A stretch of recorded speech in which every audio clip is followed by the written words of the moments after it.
I love watching focus groups because it just like completely showcases the insanity of the median voter. But of course, in this circumstance, when you have people saying like they love Kamala Harris's speech, people will all of a sudden forget this is not an exact demonstration of like how people operate. And it simply just shows how crazy normie voters are.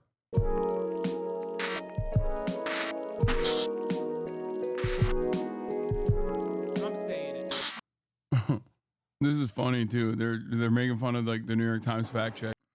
You either live in the hills or the flatlands. We lived in the flats. But Kamala Harris, she gets us. She sees us. She is us.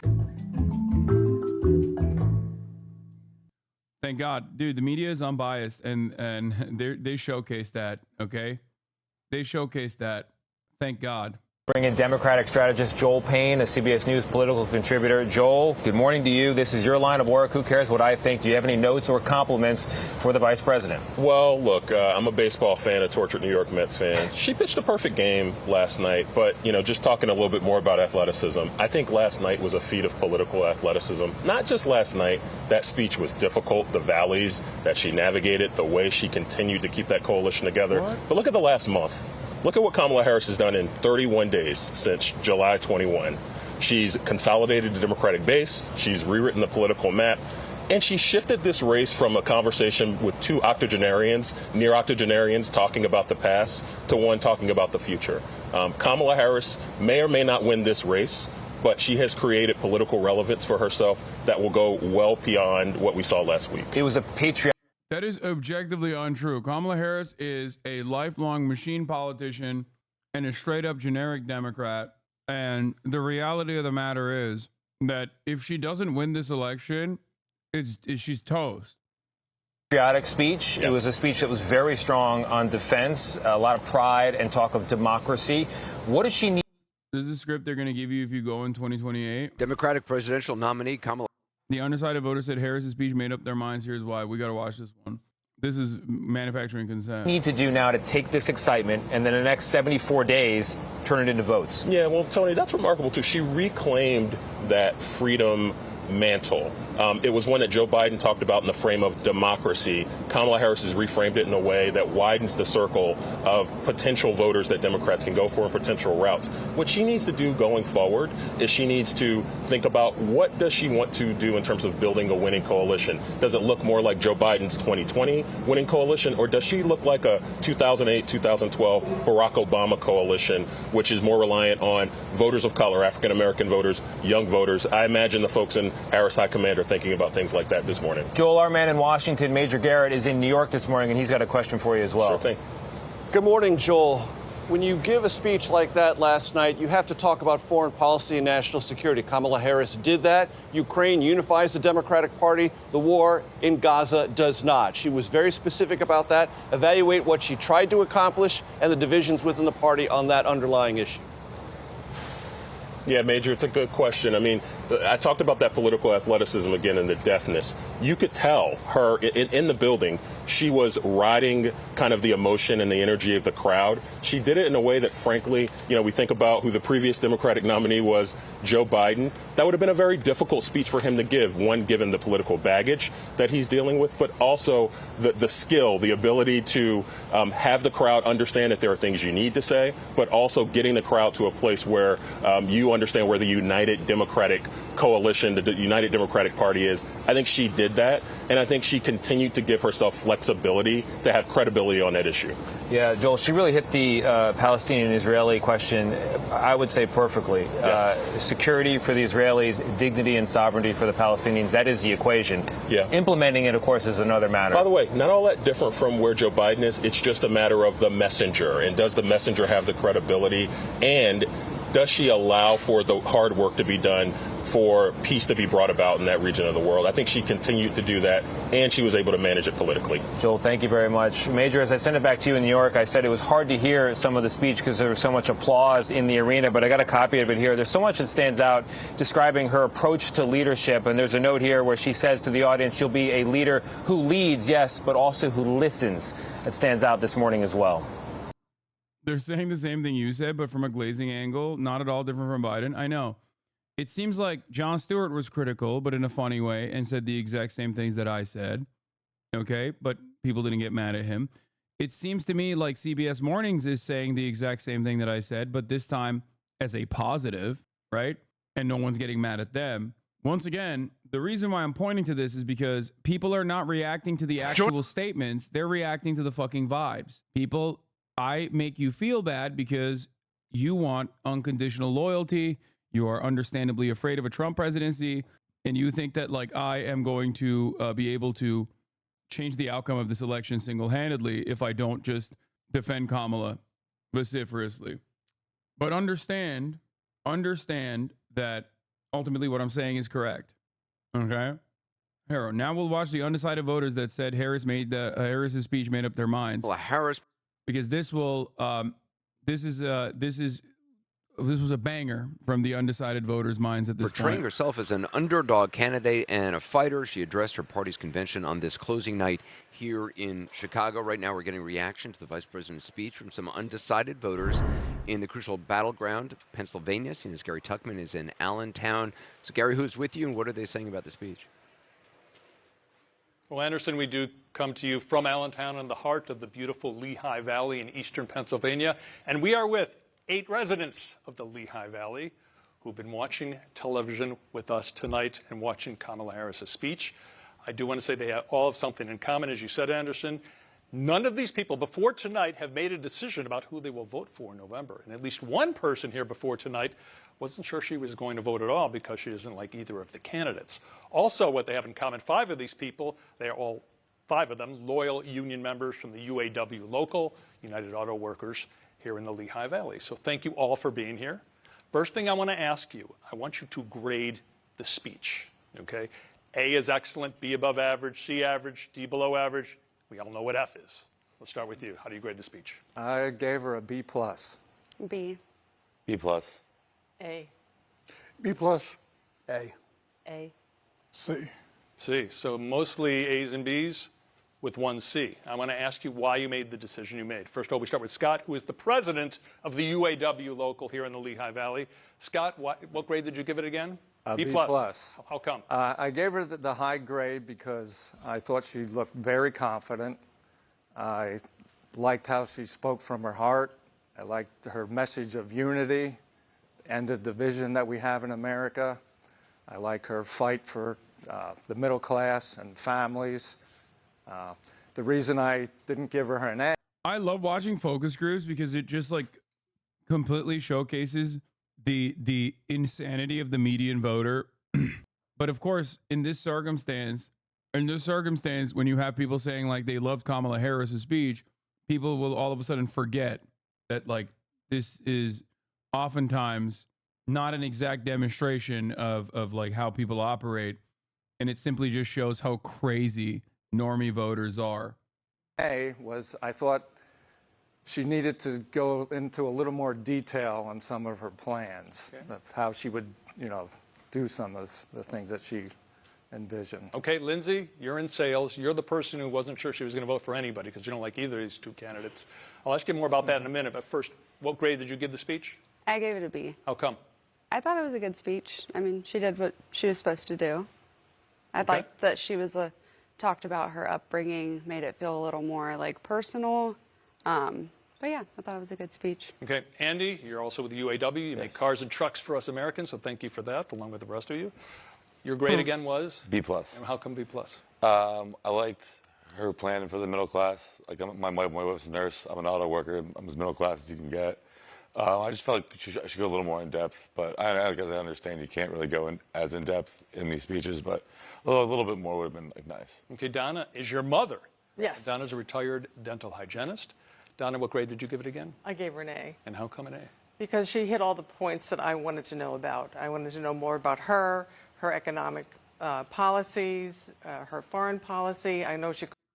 I mean, she talked about foreign policy, but like in terms of economic policy, what I think that was part of the reason why I thought her speech was not great. She has some policies that she's floated already that I would have liked to hear her commit to and reiterate. Like in terms of domestic policy, in terms of like, she basically just vaguely talked about once again how she's going to build more housing units, which is fine. Like that's not a bad issue. But like that was one of the reasons why I was upset with her speech. In terms of like, in terms of her speech, I want her to do a Bernie style speech. Maybe not to the same degree as Bernie, but I want her to, and maybe not the same policies as Bernie, but I want her to run on issues. You know what I mean? I want her to run on issues. The idea, I think that like, if you want, you already have people on your side. Okay. You already have voters that are going to go out and vote for the Democratic Party. You have some undecided voters, but there is a shit ton of voters who are not voting in the voter eligible population. I still maintain the belief that what Bernie failed to do in the primary, the Democratic Party could absolutely do in the general, which is activate those non-voters with exactly what you are going to do for them by communicating what you're going to do to them. That's it. And Walz does a pretty good job of like, you know, keeping on message with issues and with what he wants to do. Couldn't go into depth about that, but I mean, I felt that she looked very presidential. She sounded presidential, and I think she's going to be a unifier. Yeah, by the way, going into tonight, Andy was 60-40 with Kamala Harris. Yes. You were 50-50, which is interesting. We'll talk more about that in a second. Patrick, also with the UAW. Dwayne, you gave it again? A B+. How come B+? Well, she was very confident in what she was saying. She showed leadership ability and understanding of the topics at hand. But again, she didn't go in depth. I did like what she said. Like they're all reiterating the same thing. They're all repeating the same thing I said. Like, I'm not expecting people to do like Elizabeth Warren style nerdy shit either. Okay. They're saying the same shit though. They're like, yeah, I like the speech. Vibes are good. Where are the policies? I would like to hear more about that. And these are like undecided voters who are obviously primed on optics in general, because like their minds were changed through the optics alone. But even then, there's still a desire for more policy, because every American, unless they are a party loyalist, every American still obviously has that understandably selfish desire of, what are you going to do for me? What will you do for me? And then once we look at what will you do for me, the second question always is, are you actually going to do it? Like, are you making these proposals in an earnest manner? Are you really going to fight for me? Okay? It's pretty basic stuff. It's not that difficult. I swear to God, it's not that difficult. You're a politician. You're supposed to go up there and be like, I'm going to give you this. And then you're supposed to say, I'm going to fight for you in a way that is convincing. It's that simple.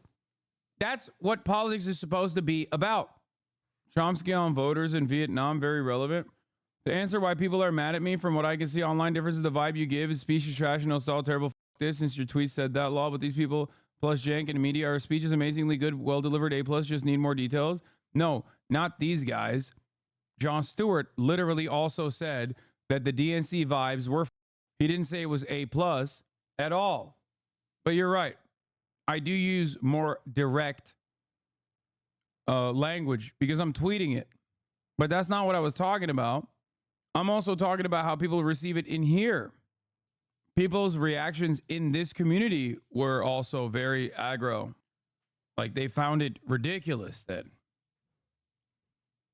about what she's going to try to do for the middle class, about a tax break for us, which will be very nice, but still a little bit more information on some of the things that she's planning on doing. Sean, also with the UAW, the grade you gave it again? I gave her an A. How come? I was looking for policy information. I really wanted to see some substantive policy information. And I thought she did give enough. I like what she gave on military, what she wants to do for our veterans, and with border control. I just think that she has a lot of good ideas, and she's very well spoken. I think she was very professional. Sabrina is your daughter and also a UAW member, helping to make cars and trucks for America. Wait, but she didn't even say any substantive policies on the military. She just said she's going to have a super hard dick. I love the American voters so much, bro. The best. America. You're great again? A. How come an A? I think she was very well spoken. She was very clear on what her policies were and elaborated on them with the time given, and the fact that she's wants to bring back rights for women. And Brian, you're in real estate. You're a nice guy too, like everyone in this panel, and you gave the only C. How come you gave a C? She was because he's a Trump supporter secretly, and he got on this panel as a Trump supporter. been clear enough on the policies. She did speak a lot of her personal history, which was great, but I still don't feel like she's ready. I feel like more so she should wait. I don't want to, per se, vote for someone that is a backup. All right, well, but I'm going to ask you shortly.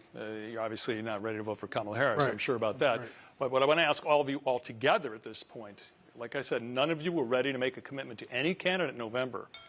Please raise your hand right now if you're now ready to make a commitment after today. Wow. I'm just kind of surprised about it. We haven't rehearsed this. I'm going to make that very clear. They will adjust to this. 7 of you are now ready. Scott? Yes, I'm going to vote for Kamala Harris. Andy? Yeah, Kamala Harris, yes. Donna? Yes, I'm voting for her also. Sean? Sean? Yes, Kamala. Sabrina? Kamala. Patrick? Kamala. Brian? Trump. Trump? And finally, Lindsay. Still probably not voting. You don't like either of them. Nope. Okay. What led to... Wait, didn't she give her like an A?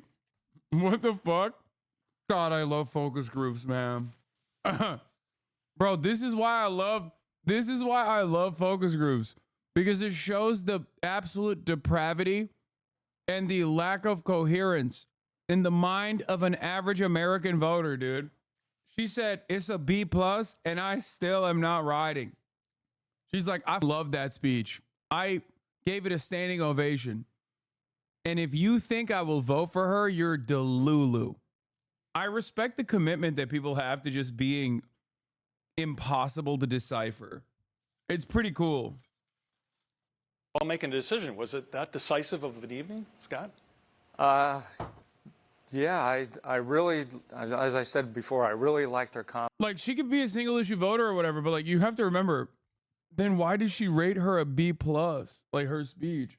You know what I mean? Shouldn't you be saying that it sucked then? Like, it doesn't make sense. Like, she could have been like, oh, I'm a single issue voter, and she didn't mention my single issue. What's up? Hi.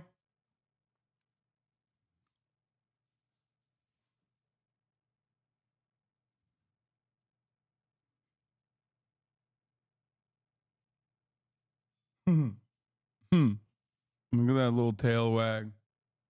Confident. She's really seemed presidential. She seemed very confident. Like I said, she spoke from her heart. I like how she filled you in on her background, that she struggled, her mother struggled, All right. middle-class family. And Donna, you were 50-50 going into the evening. What made you make a decision? Well, I've been doing research since she was, the nominee, and I like what I'm reading. And here I've been watching the convention, and her speech was just, that just sold me. And Brian, you decided on Trump. What about tonight? Because when we met last week, you were undecided. What about tonight made you decide you were going to vote for Trump? Her speech was great.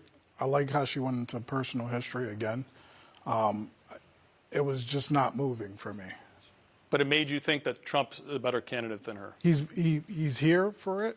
He's a little bit more aggressive. She's aggressive in her way, but I think she'll be aggressive in the next term. So Trump over Harris for you, Harris over Trump What? for most of you. What I will Breaking. Last night's VP Harris speech, one CNN undecided voter panelist said he'd now vote for Trump. We found his pro-Trump social media posts, including Trump's mugshot, and disappointed that Mike Pence didn't overturn the election. I wonder if they looked into the background of the pro-Kamala ones, too, to see if they were also already pro-Kamala. Because a lot of those panels are kind of silly in general. I'll tell you, 75 days now until Election Day. So, Lindsay, you have a few more nights to sleep on it. Thank you all for coming and joining us. We appreciate it. Thank you. Anderson, No problem. back to you. Gary Tuckman, thanks. That was fascinating. It was fascinating because instead of talking about the Trump curious, which we often talk about, we have Kamala curious. There are some people who still want to know more. They're not all the way there, and I think, that is going to be an interesting dynamic in some of these battleground states where there are still swing districts. I don't necessarily believe we can have wild swings the way we used to, given gerrymandering, et cetera, but there are people who want to know more. One of the things that was said there's no doubt about that, one of the disadvantages she has, and Scott's talked about it a lot, is she's the vice president. So what did she do as vice president? The advantage she has is people don't know a lot, and they're getting new information, and that new information, certainly the way she told her story tonight, the way she shared her views, was, I think, important. The two things that I want to mention is, I think that the line that probably tested best in this whole speech was, I will be a president for the whole country, because that's such a contrast with the way Trump presents himself. And then the whole end of the speech was a paean to America and basically going after the idea of denigrating the country, which has been so part and parcel of Trump's attack. I think people like to think of America as a positive place. And that was the tenor of the end of her speech. And I think it was very powerful. It's crazy how the 2020 public was more pro-immigration than ever before, and then 2024 public is more anti-immigrant than any time in the last 2 decades. I wonder why. This is literally what I talk about all the time, man. This is literally what I talk about all the time. That's it. That is precisely what I'm talking about. It's an untested, no counter narrative, right-wing framing on the issue of immigration for 4 years. The Democrats lost this battle because they just stopped giving a shit. 3 state elections with migrant caravans will do something. Yeah, everyone knows they're bullshit, though. The migrant caravan narrative is bullshit. The description of the account, yeah, it's James Medlock. Yeah, it's because until 2020, being pro-immigrant was being anti-Trump. He's right. This person is right. And when Biden came to office, the Dem enthusiasm faded because immigrants are their problem now. A cause of resentment. There's the Mother Jones video on black conservatives, black Republicans that I haven't watched yet, but I will, as my man who made the video. Everyone only voted on immigrant sentiment informed by their personal direct experiences. We wouldn't even be having this conversation because it's so minuscule, but the GOP and the media have created an imaginary scandal in the minds of millions of Americans. Yes. The look of terror, Peepaw was scared. I wasn't scared. I was just like so confused as to what was going on. And in my mind, I had a million different thoughts going on. My heart was racing. Did Ro kind of basically copy or take here? If the election were tomorrow, Vice President Harris would win. But the election's not tomorrow. It's November. And my fear is that if she doesn't make a clean break on Gaza policy and say, here is how I'm going to be different, the way Hubert Humphrey made a break from. No, he brought this up. He brought this up in our conversation as well. No. He brought this up in our conversation as well. He said that to me as well, which is, it's something that I've talked about before that conversation too, which is why you think it's like my. And if something unfortunate happens in the Middle East, because that's a tinderbox there where we haven't gotten the ceasefire. This part I said to him. The second part, the Hubert Humphreys part, he also has mentioned. The second part, as far as like Netanyahu up the bag, I was telling him about. Israel and Hezbollah are intensifying their attacks. Iran may retaliate. And if that becomes front and center and she hasn't made a break, that to me is the biggest risk. That's why I couldn't believe that they didn't give 5 minutes to a Palestinian American speaker. I mean, I looked at the speech, that the speech was simply saying that a lot of people in Gaza have lost their lives, and a lot of Americans who have family or know people in Gaza, and that we should honor their lives, and that we should bring the war to an end, and the hostages should be released. It was the most anodyne speech, basically asking for empathy. There was no. Anyway,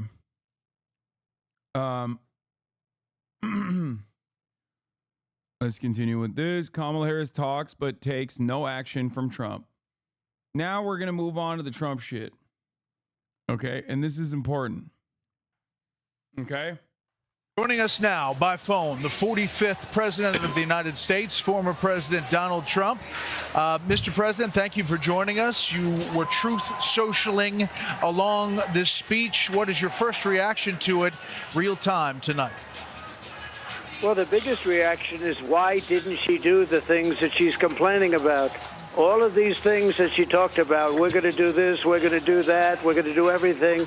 But she didn't do any of it. She could have done it 3.5 years ago. She could do it tonight by leaving the auditorium and going to Washington, D.C. and closing the border. She doesn't need a bill. I didn't have a bill. I closed the border and created the safest border we've ever had in the history of our country. She could have done all of these things, and she could still do them. She's got 4.5, 5 months left. She can go there right now. She can do all of the things, many of the things that she's talking about and complaining about. It was a lot of complaining. She didn't talk about China. She didn't talk about fracking. She did. Well, not about fracking, but she did talk about China. Also, what's crazy about this is like, why is he dictating what the Democrats talk about? She didn't talk about crime. She didn't talk about 70% of our people are living in poverty. She didn't talk about housing, really. The trade deficit. She didn't talk about child trafficking that she's allowed to happen because she was the border czar and she presided over the weakest border in the history of our country. It's an invasion. I was there today. Yeah, he hit the button. As you know, Brett, it's an invasion of our country taking place at our border, our southern border. It's a total invasion. And now it's starting at our northern border also, through Canada. And she didn't talk about any of that because she talks, but she doesn't do. It's no action. But, you know, look, other than that, it was a nice-looking room. Mr. President, Martha McCallum here. She said that she is promising middle-class tax cuts, and she says that if you are elected, it will cost Americans $3,900 more a year in increased taxes. She's tying all of that to this Project 2025. That's where that number is coming from. What do you say to that? Well, she knows I have nothing to do with Project 25. They throw it out. A group of people got together. They did a thing. I haven't even seen it. I don't want to see it. I told them specifically, I don't want to see it. People know where I stand. I lower taxes. She's raising taxes. She's going to give a tax increase of 4 to 5 times what.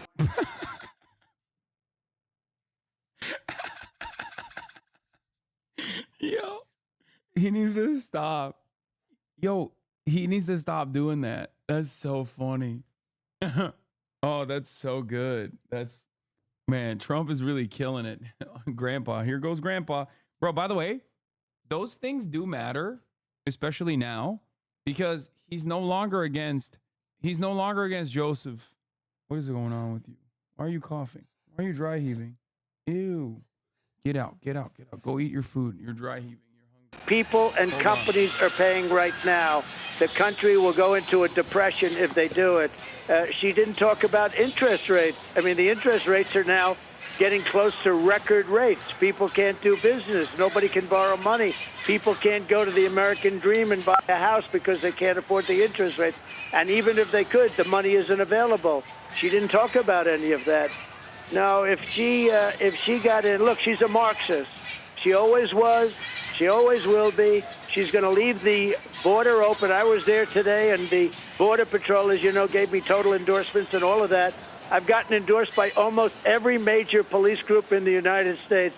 But she is a Marxist with open borders. She's not going to have any fracking in Pennsylvania. She's going to close down the oil and gas industry, and our country is going to go bust. She didn't talk about the $35 trillion which I was going to start paying off with liquid gold that we have right under our feet.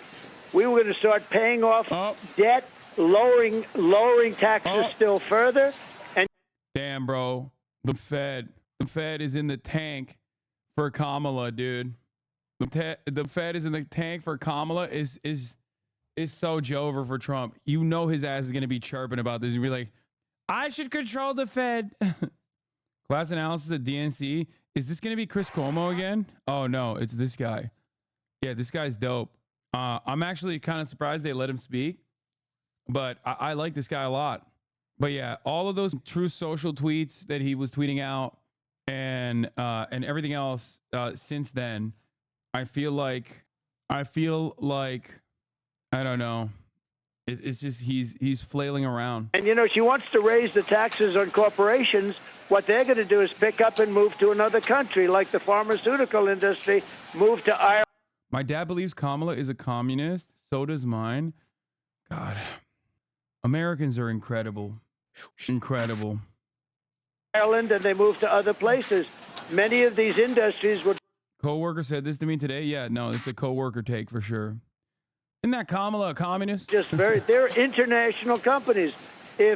Perhaps if she were to actually talk about her policies, it would probably make Americans understand that this is not like a radical opinion at all.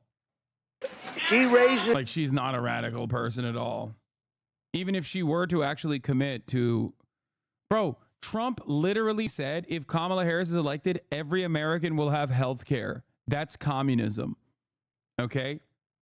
At this point, I don't think we're hearing words and understanding the words that we're hearing.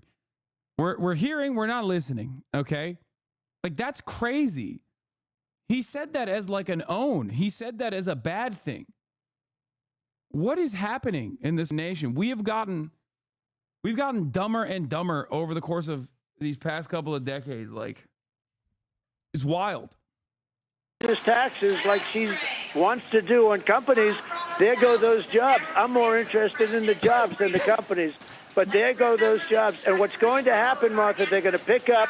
They're going to move to another country. They're going to pick up and move to another country where they're going to be promised taxes at half the numbers that she's talking about and more than that. Mr. President, on the issue of immigration, Vice President Harris, like many Democrats in this hall throughout this week, have used the bipartisan Senate bill and your efforts to lobby Republicans not to move forward with that, to use the issue in this election as part of this speech. She said she will sign that bipartisan bill. She, to your point, doesn't talk about executive orders that could have been launched in the beginning of the Biden administration. But how do you respond to that? And are you ready to debate Kamala Harris on September 10th, given what you heard tonight? Well, number one debate on September 4th at Fox, and she turned it down. Because, as you know, Brett, I was willing to debate with you and Martha. I was going to debate on September 4th. She turned it down. And I'm willing to debate on, I don't like ABC. I think ABC is probably the worst of the group. But I'm willing to do ABC. I was willing to do CNN with Joe Biden, and you saw what happened there. I mean, CNN does not treat me or Republicans very good.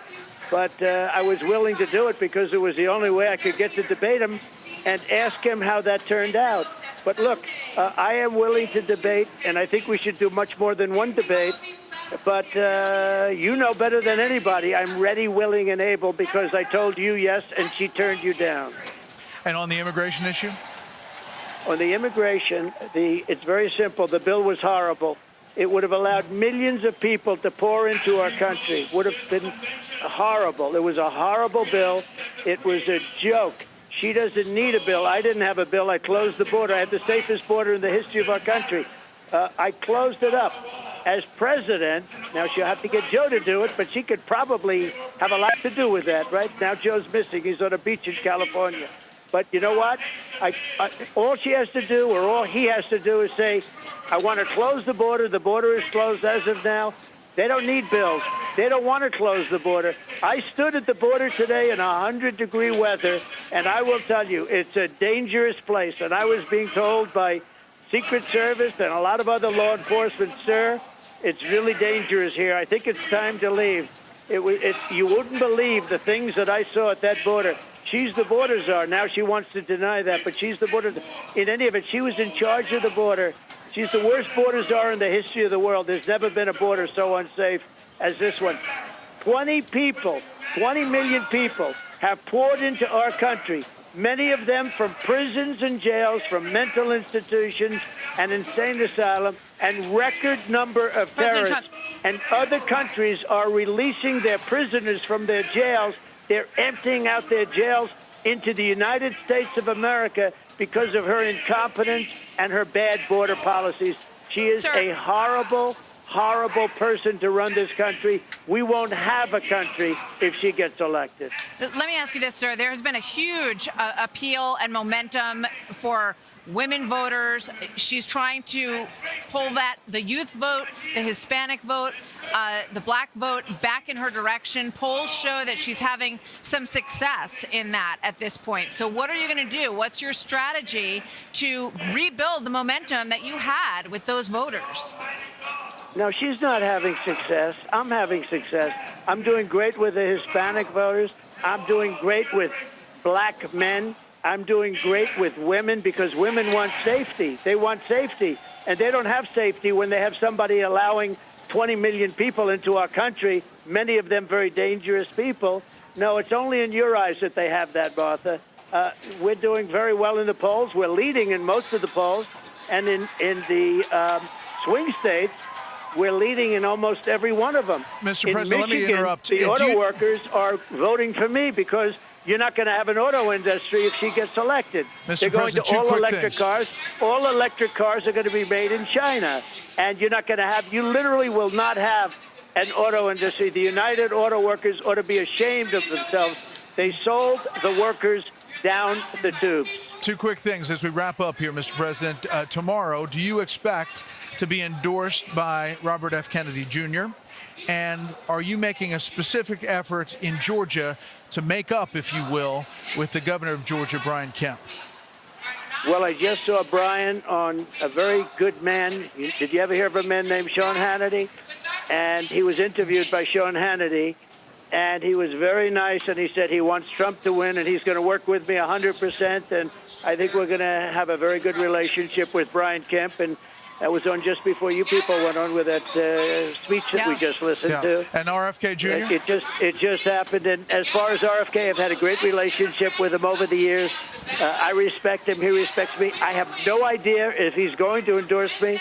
I know he's got a news conference. We happen to be in the same state. Arizona will be in the same state, but in quite different parts of the state. But it's possible we will be meeting tomorrow, and we'll be discussing it. He said, look, he was treated very unfairly by the Democrats. He would have beaten Joe Biden in a Democrat primary. I have no doubt about it. And they made it absolutely impossible for him. They made it that you have to get 60, 70% of the vote just to get in. And you know what? President. In the end, the Democrats did the same thing to Joe Biden. They threw Joe Biden out of the party. And that's why we saw a different night tonight. Mr. President, thank you so much for the time. We appreciate that live feedback. Hey, Sean Hannity here. Hey. I can't believe they cut him off. That's like, bro got kicked out of the DNC Lamau. Okay, I didn't fully get kicked out. I only got kicked out of the fucking studio space. Okay, calm down. How you gonna hate from outside the club? Okay, come on now. The debate is gonna go crazy. Kamala stands on ad breaks. I just got fucked over by Megaphonics. It's not even a good one. By Megaphonics? By fucking Megaphonics? Our chief. That's ridiculous. That is ridiculous, man. Can you give me a more detailed explanation of why you don't think it's important to talk about the deficit? I low-key think it might cause the downfall of the world economy type shit. No. It won't. That's it. And neither side gives a shit about it either. Trump can't be talking about fucking the deficit when he contributed to it. And it's ridiculous. It's no. It's the United States of America. All right. I just got from Megaphonics. Here's a 3-minute ad break now. What are your personal thoughts on the future of America? I think the future of America is in a dire state. You guys gave, what was the rating that you gave to Megaphonics? What was the rating that you guys gave? 9.7? He's never going to stop. You did this. You unleashed a monster, okay? You unleashed a monster, chat. You have become death, destroyer of worlds, okay? You don't understand. At least 35 memes a day that I will yell about because he will keep spamming them. While also simultaneously posting about how Kamala Harris is good, actually. Lib posting. He is a mega donor to the Democratic Party. A Democratic Party mega donor. Okay? Megaphonics, more like mega donor. Okay? It's my fault. I fell for it. Washington correspondent Jonathan Karl. And Jonathan, as I look at who this speech was aimed at last night, I think of a lot of M words. Moderates, middle class, middle America. That's crazy, George. Yo, calm down, George. Hey, chill, bro. George coming in hot, dude. Bro, you can't be saying that. Absolutely, and a direct response to the way Donald Trump has tried to define her. You know, they talk about her, the Republicans, the Trump Republicans, as a San Francisco liberal, as a radical. They call her Comrade Kamala. But she gave a speech, George, that if you take out that section on abortion rights, much of this speech could have been delivered at a Republican convention before Trump. She talked tough on Iran. She promised that as commander-in-chief, America would have the most lethal and strongest fighting force in the world. She talked tough on Russia, on China. She talked about border security. She really gave a speech that was designed to go at independents, moderates, disaffected Republicans, the vast majority of undecided voters in the country. A very interesting move and quite a contrast from the way she ran for president the first time when she tried to get the nomination 4 years ago. This is a Kamala Harris that sounded a little bit more like Maggie Thatcher or Ronald Reagan, especially on national security, than like Bernie Sanders. Well, and it's interesting you mentioned that. There's more talk about Ronald Reagan at the Democratic convention than the Republican convention, and the Democrats really making a play to claim patriotism on their side. Yeah, I mean, there's an opening there. Donald Trump has used words like American carnage to talk about America, has portrayed a more isolationist, protectionist view that is at odds with what Ronald Reagan was all about. So this was Kamala Harris. I mean, she didn't say the words city on a hill like Ronald Reagan did, but full embrace of patriotism, the American flags waving here, the chants of USA, USA, USA. This is a party under Kamala Harris that is saying appealing to patriotism. And you also heard that message, by the way, George, from Republican speakers at this convention every single night saying voting for Kamala Harris is not about being a Republican or a Democrat, it's about being a patriot. It will take some time to see what impact the convention has had on the polls, but we already know that Kamala Harris, since she's gotten into this race, her favorability numbers have climbed. Yeah, look, this is going to be, I mean, this is likely to be a very close race. But if you look at what has happened, her favorability, she was as unpopular as Joe Biden was a month ago. Her favorability in the polls has steadily gone up over the past 4 weeks, even before this convention started. Okay, John Karl, thanks very much. Here's the good news. Don't let the browbeating and fear-mongering from DNC loyalists bully into voting for a little neocon more longer. Do not vote for KKK Kamala, chat. KKK Kamala. So they're saying exactly what you said. They must be crazy leftists too. No, the difference is they like that Kamala is saying that. And I think a lot of people also like that. Or rather, a lot of people listen to those guys and think, oh, well, they're saying it's a positive, so I must think it's a positive for other people. Maybe not for me, but for other people. That is the major vibes I get. Liberals are scared of Donald Trump. Liberals are scared of Donald Trump. They go to mainstream media, and mainstream media says, they go to mainstream media, and mainstream media tells them it's good that Kamala Harris is moderating her positions. It's good that Kamala Harris is I can't even talk. I really need to sleep more tonight for sure. They say it's good that Kamala Harris is moderating her positions.